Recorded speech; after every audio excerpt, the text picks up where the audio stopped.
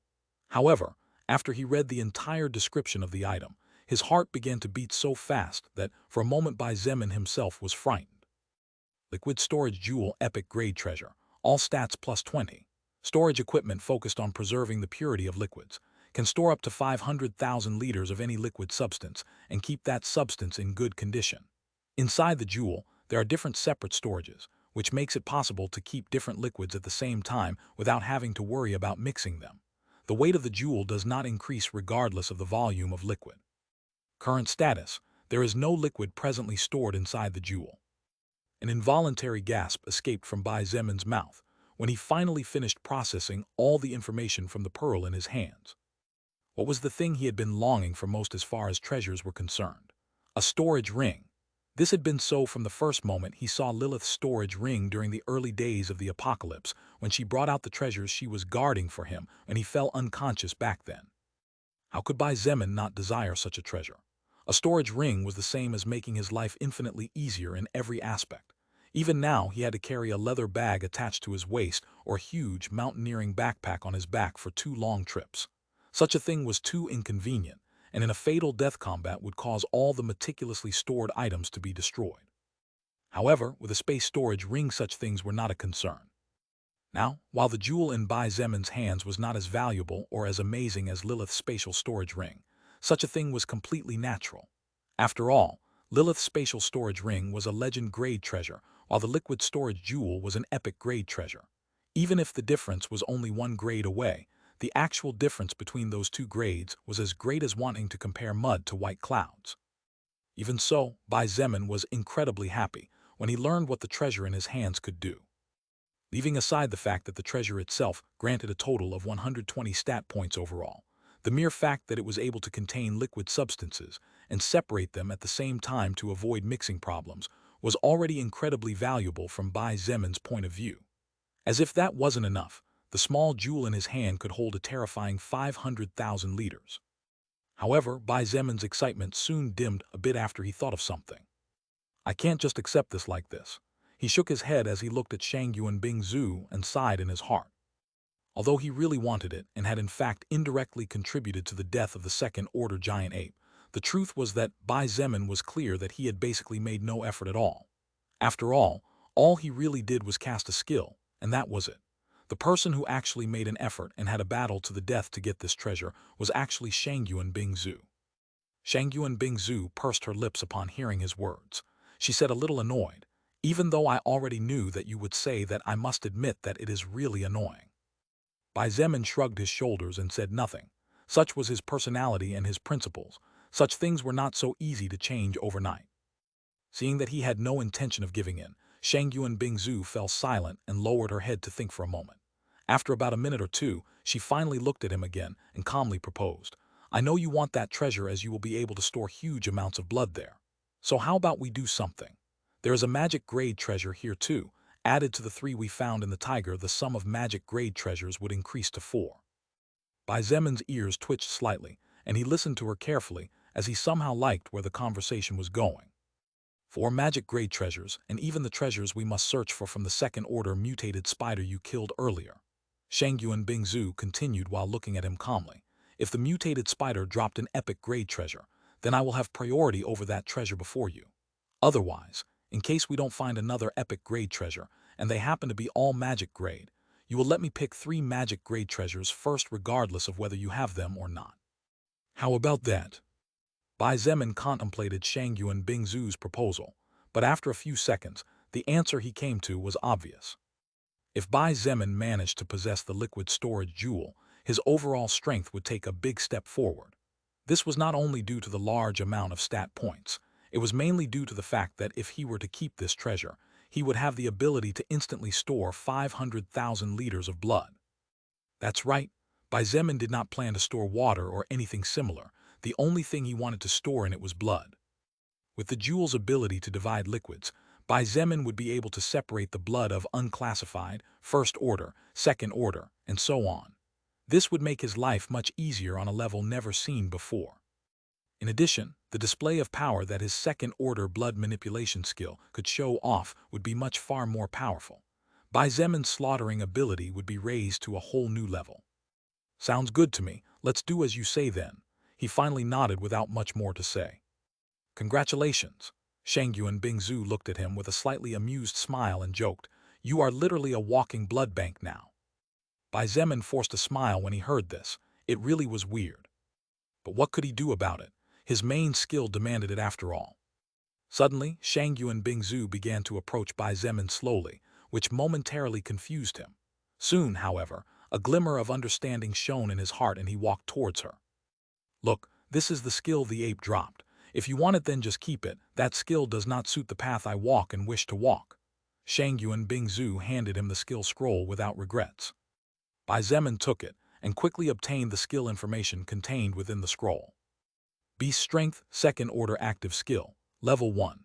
After activating this skill, it increases the user's strength stat by plus 200 points for a period of 2 hours and has a cooldown time of 24 hours.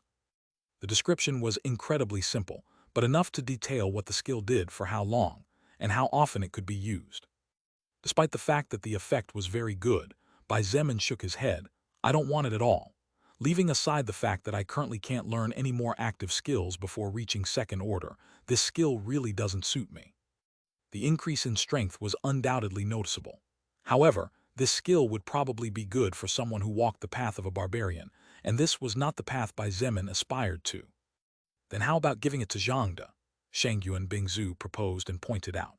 "Although Nangongyi is more powerful than Zhangde, he is still relatively new within the faction, so I don't think it would be good to give him more than what he has already received for a while." Bai Zemin agreed with what she had just said. If Nangongyi received too many benefits in the short term, his arrogance might rise too high, and the other generals of Bai Zemin's faction would naturally not be too happy. Besides, Zhangde was one of the first men to follow Bai Zemin, and probably one of the few people who would not betray him considering how much trust he placed in him. In the end, the skill Second Order Beast Strength would be given to Zhangde when they met again. Bai Zemin also had to hand over a lightning fruit to him, so Zhangde's power was going to receive a huge boost after learning 2 active second-order skills practically in one go. "Now look at this." Shangyuan Bingzu suddenly became serious, and with slightly trembling hands handed him an old scroll made of sheepskin. She hadn't even reacted like this when Bai Zemin showed her the construction plan for the power generator, so Bai Zemin's expectations suddenly became high. Electromagnetic Rail Gun, Construction Plan Fragment 1.5. The electromagnetic rail gun is a weapon with the power to pierce through the defensive mana layer of a first-order existence with ease, and with the power to threaten second-order beings. The information, description, and image of a construction model for a type of futuristic weapon that Bai Zemin had only seen in movies or read about in fantasy books began to flash in his mind one by one. For a moment he was stupefied, and finally understood the reason why Shangyuan Bingzu had reacted that way earlier. If we could craft that kind of weapon, our soldiers would receive a massive boost in strength, propelling the faction to new heights, Shangyuan Bingzu said in a serious voice. Furthermore, since it is a weapon that technically comes from the soul record, everyone can absorb soul power from whatever they kill with it. Even the weakest human being could slay several first-order beasts with this kind of weaponry and become a soul evolver with ease. The power of humanity would rise to entirely new heights. "We need to find the remaining 4 fragments no matter what," Bai Zemin said in a deep voice. "Although first-order and second-order existences are still relatively rare and cannot be found casually in the middle of the road, in the future that will not necessarily be the case. Humanity is too weak, and most of them don't really have the courage to fight hand-to-hand. But if only they could make the electromagnetic rail gun, everything would be different, and mankind could finally see a glimmer of light after so much darkness." Bai Zemin looked at Shangyuan Bingzu and said with extreme seriousness, "Shangyuan Bingzu, remember that you cannot tell the existence of these plans to anyone. I myself will set up a gathering when we return to the main base where I will inform the higher leaders about it." The confidentiality of the construction plans had to be treated with extreme care and caution. At this point in the apocalypse, the value of those seemingly worthless papers to the naked eye was in no way inferior to Bai Zemin's 1,000 lightning plan. Of course, the value of the electromagnetic rail gun would fall in the later stages. However,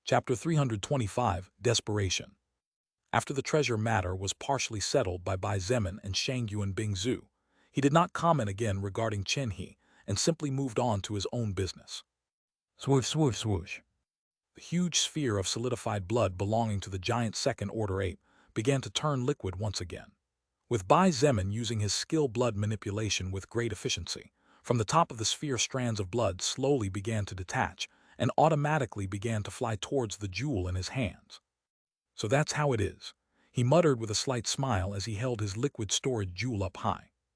The speed at which the blood began to turn liquid increased more and more, and the speed at which the glowing strands of blood flew out towards the pearl also began to increase explosively. Swoosh, swoosh, swoosh.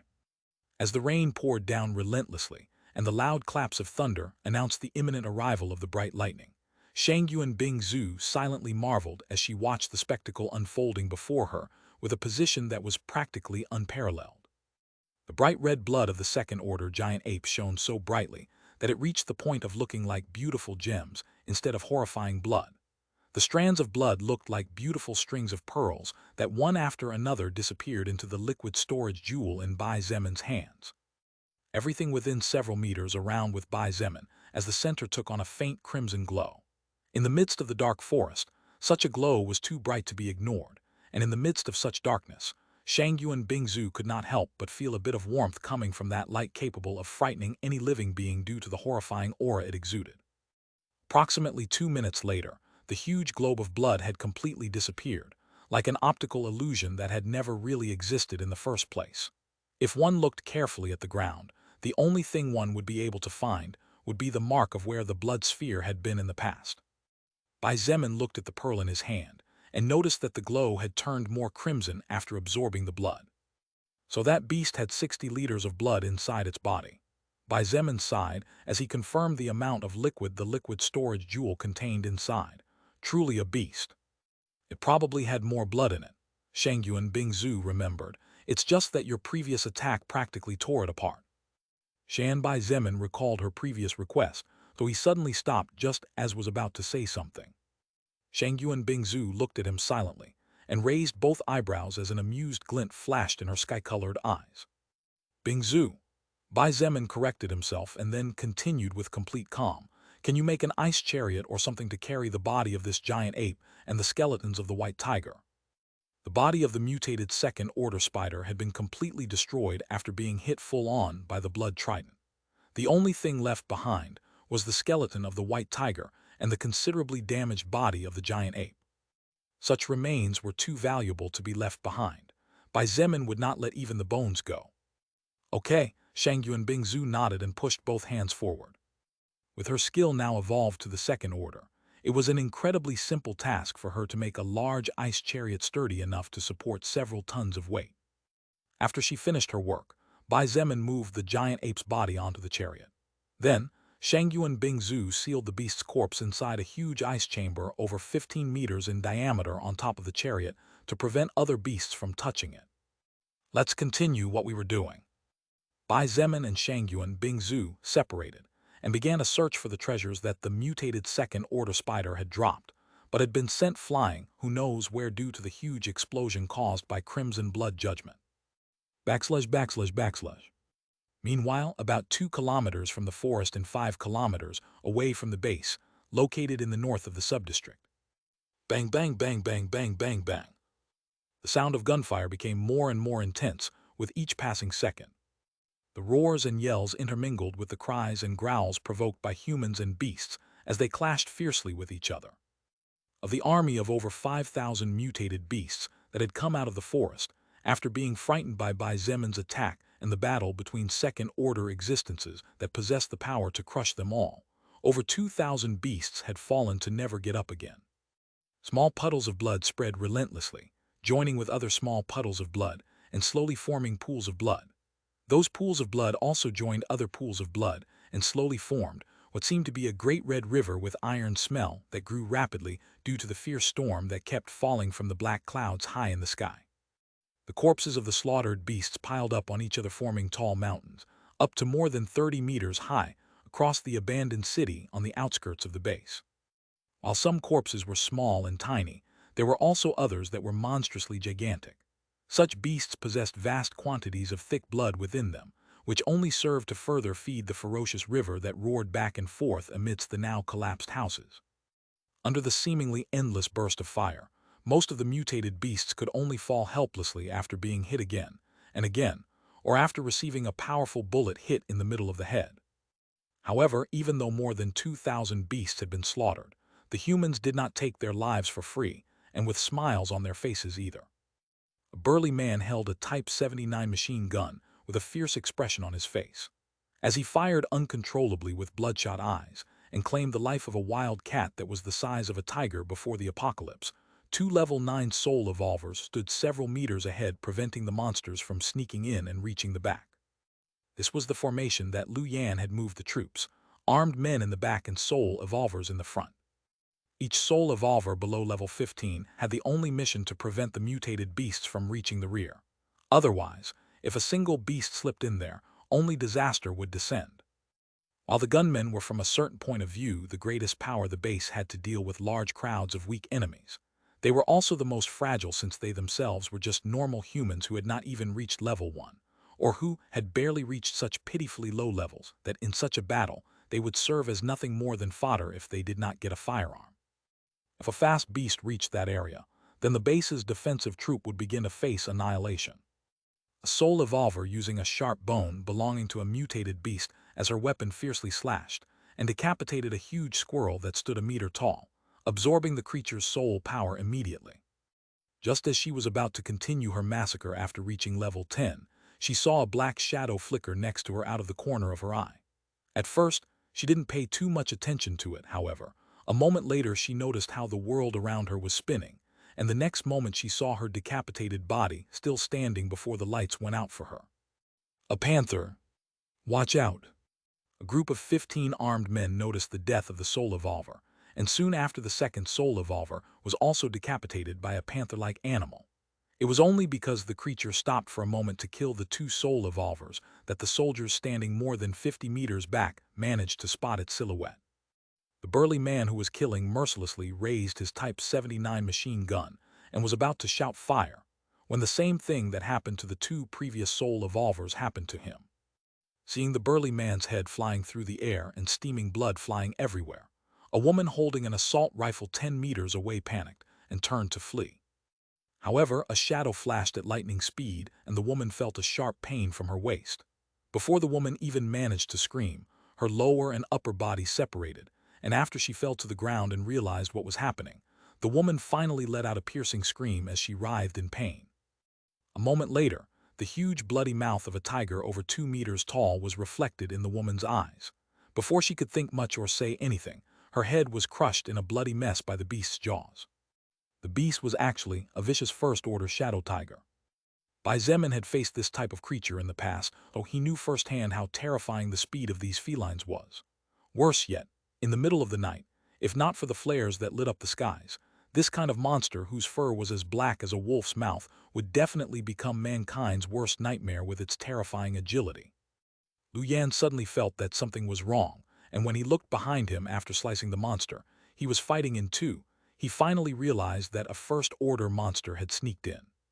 Shit, he cursed before grabbing the radio and yelling anxiously, Evangeline, some agility monster is slaughtering the back lines.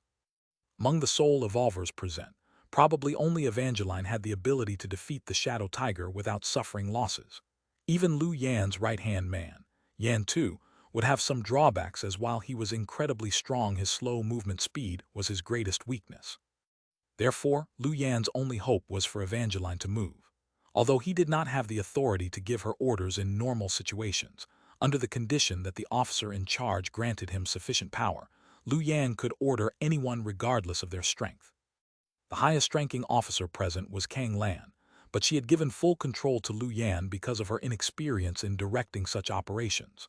Therefore, Evangeline had to obey Lu Yan even though she was stronger. Such were the military rules, and thanks to these rules there was some order. "I am busy right now.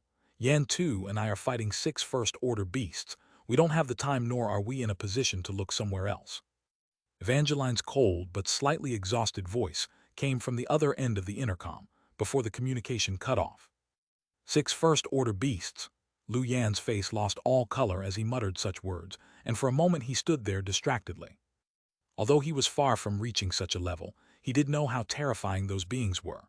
Of his men, only a couple of them had the ability to face them, but fortunately they were also few in number, and so far they had only encountered 3 or 4 before. However, 6 of them appeared at the same time just now. "It's the end." Lu Yan sighed with a pale face and his heart filled with regret. Not only regret for what was happening now or for what had happened before. Mostly his regret and pain came from knowing that his daughter, who was inside the base probably waiting anxiously for news, would end up being eaten by one of these monsters due to his own incompetence. Lu Yan not only suddenly felt that he failed as a human or as a father, but he also felt like a failure as a man.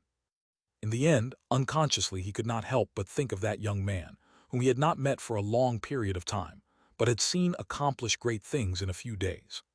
Chapter 326, A Hard Battle. The duo of Shangyuan Bingzu and Bai Zemin covered several kilometers across the forest in search of the areas where the treasures formed from the remaining soul power of the mutated second-order spider could have been sent flying after the Blood Trident, a physical representation of the third-order Crimson Blood Judgment magic skill, mercilessly slammed into the beast's body and caused an explosion of colossal magnitude. The two did not limit themselves to searching only in the central area of the forest, as the range of the explosion had reached tens of kilometers, and the shockwave had easily spread out beyond. Therefore, the treasures could easily have fallen in the outer areas of the forest. The only thing that calmed the anxious hearts of Bai Zemin and Shangyuan Bingzu a bit was the fact that at least they were sure that there were no humans near this area able to steal the treasures. As for the beasts, they were not yet smart enough to learn how valuable such things were, so they would definitely not stop for more than a few seconds at the sight of a small glowing orb. After wandering for about 100 kilometers with the center of the explosion as the main direction, Bai Zemin and Shangyuan Bingzu were finally able to find 2 yellow-colored magic-grade treasure orbs, a skill scroll, and a second-order poison-type soul stone. Gathering at the outer perimeter of the central area of the forest after about 20 minutes of searching, Bai Zemin and Shangyuan Bingzu looked at the items resting on the surface of the trunk of a large tree that had been neatly cut down. "So this is it." Bai Zemin felt a little bitter. "Well, there might be more things, but it will be hard to find them unless we spend days inside this forest," Shangyuan Bingzu pointed out. Although this particular forest was slightly smaller than the forest where the military camp was located, and where the army of hundreds of thousands of spiders appeared, it was still a very large forest. This was especially the case after mutating. Therefore, it was not a simple task to find such small objects in the midst of such darkness. "I don't think that's good either. Even though your strength increased a lot after absorbing a portion of the second-order giant ape soul power, there are probably a few more second-order beasts that still remain in the central area. The only reason they haven't moved yet is probably because they sensed the death of 3 beings that were similar to them, which somehow warned them of the imminent danger." Bai Zemin reasoned the situation with his head as calm as possible. In a forest as large as this one, Bai Zemin refused to believe that only 3 second-order beings existed. Even he might end up dying if he was careless, let alone Shangyuan Bingzu, who was considerably weaker than him. "Yes, that's why I think we'd better settle for this." She nodded as she gently rubbed her eyes. After a pause, she pointed out, "Besides, according to what you told me, that second-order spider's level barely crossed the level 50 threshold. Considering that your strength and that spider's strength weren't that far apart compared to the ape and the tiger, I think the spider didn't necessarily have enough soul power to form a treasure of epic magnitude." Bai Zemin thought about it for a moment, and after considering it better, he realized that Shang Yuan Bingzu's words actually made a lot of sense. Although it's a pity that there isn't another epic grade treasure nor is there a new construction plan, our harvest tonight could be considered quite great. He finally relaxed a bit. 5 magic grade treasures, 2 construction plans, 1 epic grade treasure, 2 second-order soul stones, and many valuable second-order materials, among which is the exquisite and valuable meat of such evolved beings.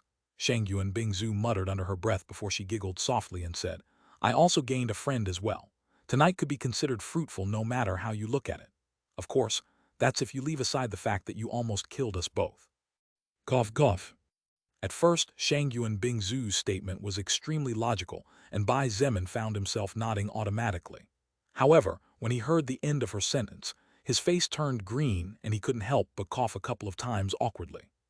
Crimson Blood Judgment was already a double-edged sword from the beginning. After all, it was a skill with great power that did not know how to differentiate between allies and enemies. It simply destroyed everything in its path without any control. But not content with this, Bai Zemin added Gravity Manipulation X15, another double-edged sword. In the end, as a consequence of using 2 double-edged swords, Bai Zemin almost ended up burying himself and Shang Yuan Bingzu forever in this forest crowded with wild beasts. The important thing is that the skill served its purpose, he concluded. Heh, I guess we can leave it like this. She covered her mouth with one hand and chuckled softly before finally deciding to stop teasing him. Bai Zemin shook his head, and in his heart he forced a smile as seeing the woman's attitude to him. He would really need some time to get used to this Shang Yuan Bingzu. After all, in Bai Zemin's mind, she was a cold woman who talked little and generally only killed evolved beings. Therefore, the drastic change now that she had opened up to him and trusted him was something he still needed to properly adapt to. After picking up all the spoils of war obtained and storing them inside their bags, Bai Zemin and Shang Yuan Bingzu turned into 2 shadows that soon disappeared amidst the fierce storm. The 2 continued to chat in whispers as they charged toward the outside area. I need a hot shower, she complained in a low voice. Believe me, I understand you, he sighed as he felt his body completely soaked. Then I need to sleep, she continued. Believe me, I understand you, he repeated again sighing. I could eat something first, though. Believe me, I understand you. Hey, are you listening to me? Believe me, no, I'm kidding.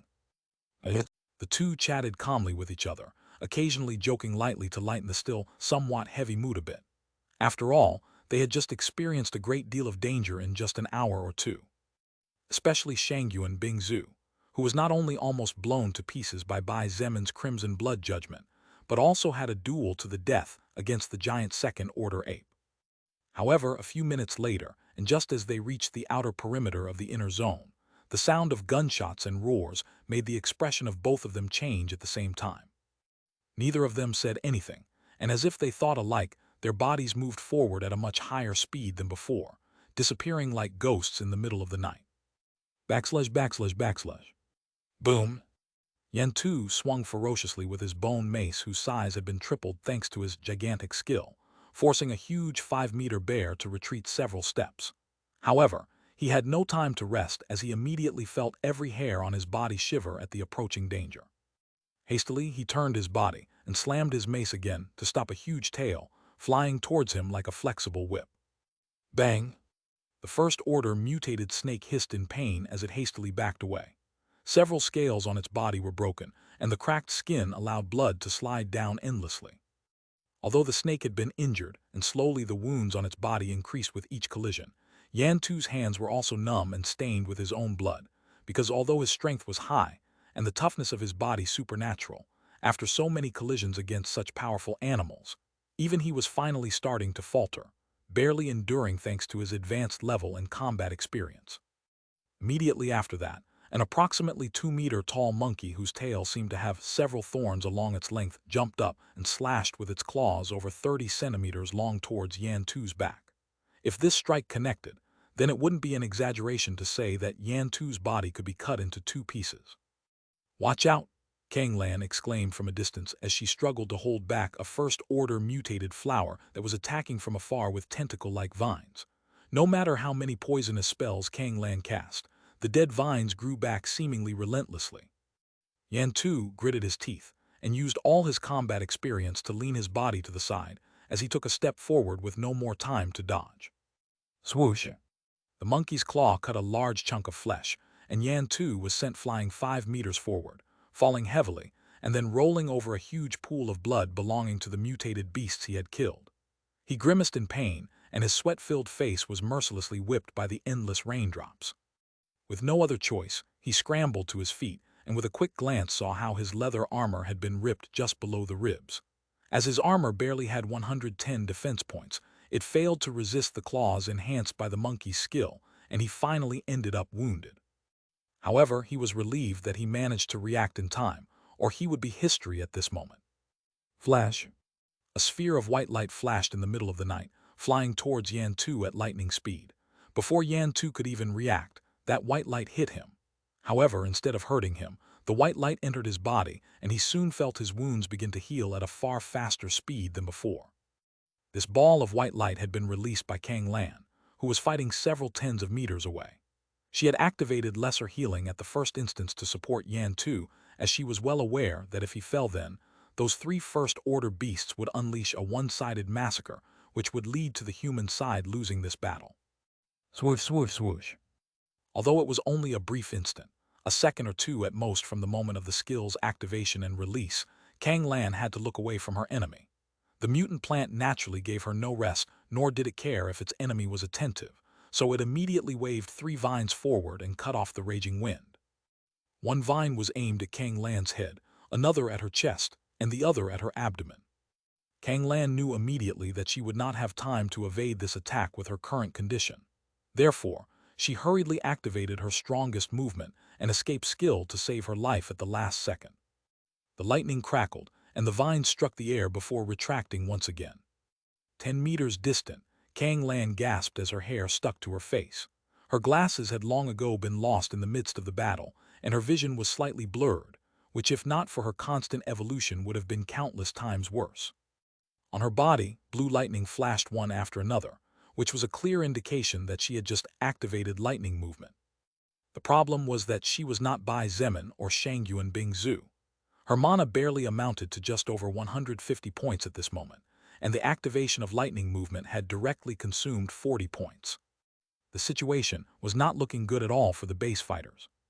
Backslash, backslash, backslash, backslash, backslash, backslash, backslash.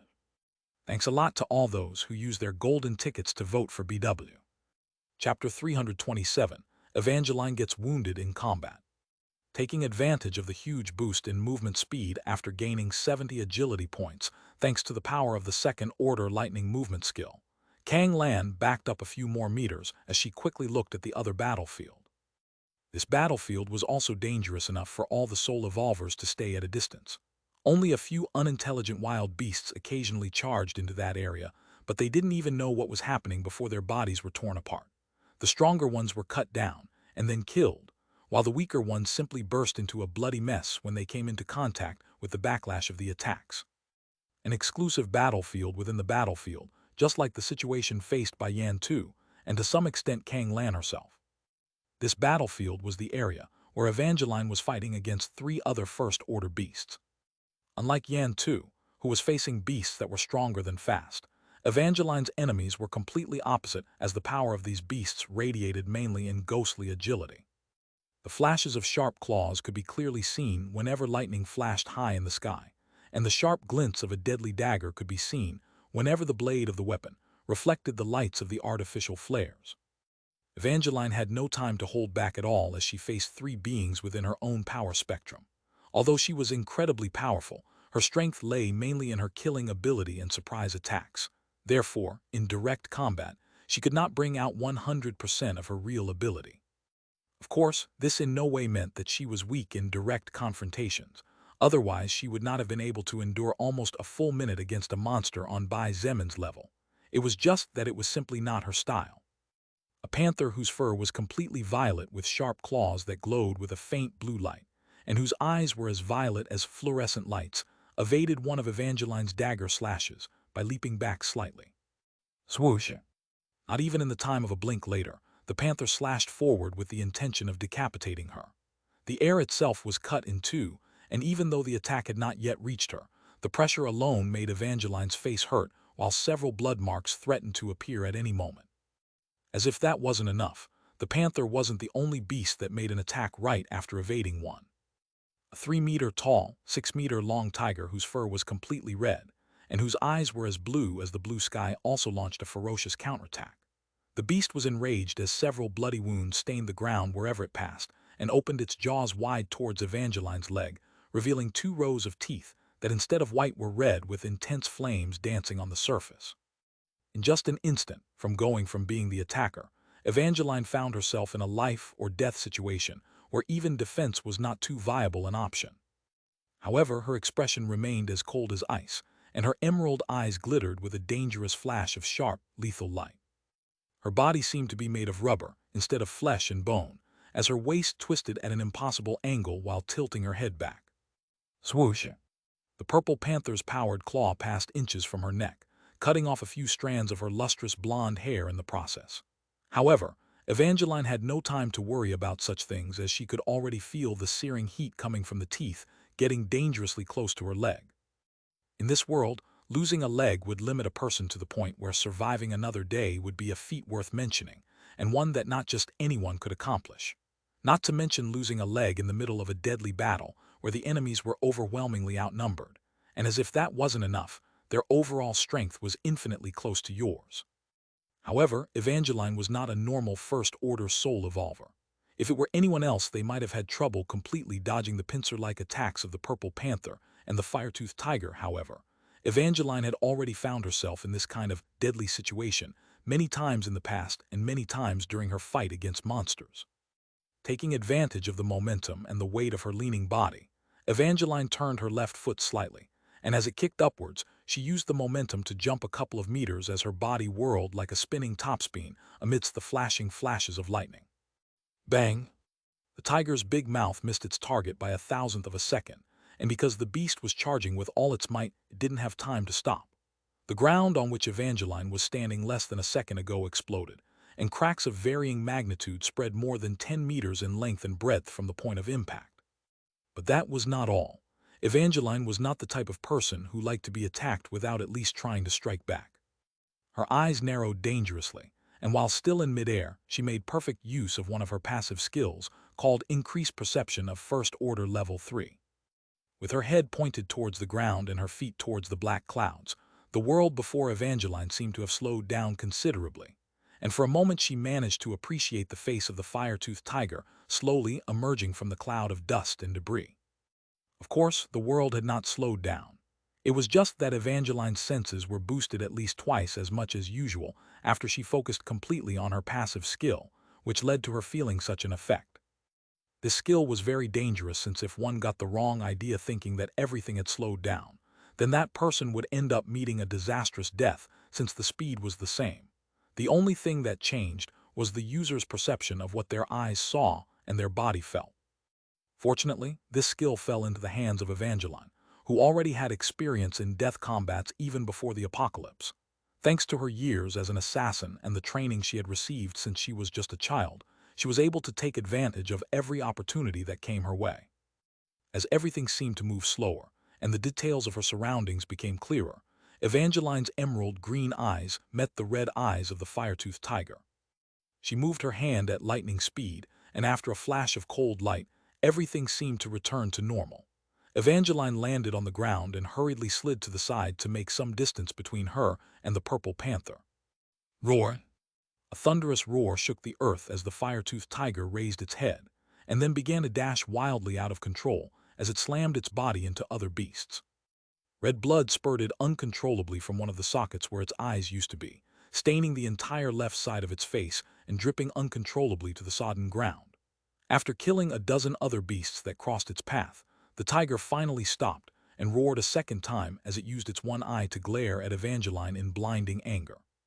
Of course, she didn't have time to worry about the anger or the pain. The fire-toothed tiger was feeling as immediately after her feet touched the ground she encountered a problem. This problem was the third and final first-order enemy Evangeline was facing, but had so far barely moved. Just after she put some distance between her and the purple panther, and just after she used her death-kiss dagger to make a clean, deep cut to one of the beast's eyes,